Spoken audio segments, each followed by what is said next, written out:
आणि आता बातमी मनसेच्या गोटातून आहे। मनसे नेते बाळा नांदगावकरांनी राज ठाकरेंना बाबरी मशिदीची एक वीट भेट म्हणून दिली आहे। बाबरीचा ढाचा पाडला त्यावेळी बाळा नांदगावकर सुद्धा अयोध्येत होते, त्यावेळी त्यांनी आणलेली वीट राज ठाकरे यांना भेट दिली आहे। दरम्यान बाळासाहेब असते तर ही वीट घेताना त्यांना आनंद झाला असता असं राज ठाकरे म्हणाले।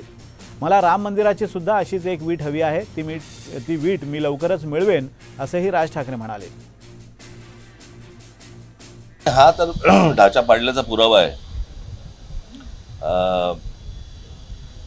आता मला राम मंदिर ज्या विटांमधनं बांधलं त्यातली पण एक वीट आणायची, म्हणजे जी उरली असेल ती। कारण अजून मला असं वाटतं मंदिर अजून बांधायचंय, पूर्ण व्हायचंय, तर ती एक वीट मला असं वाटतं मी लवकरच मिळवी। तुम्ही जर ही वीट बघितलीत, त्याचं वजन बघितलं तर तुमच्या लक्षात येईल की त्यावेळेचं कन्स्ट्रक्शन काय होतं,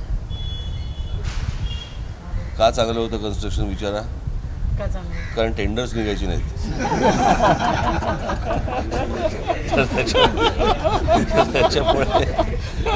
त्याच्यामुळे तुमच्या हातामध्ये मी देतो, तुम्ही ह्याचं वजन करून बघा।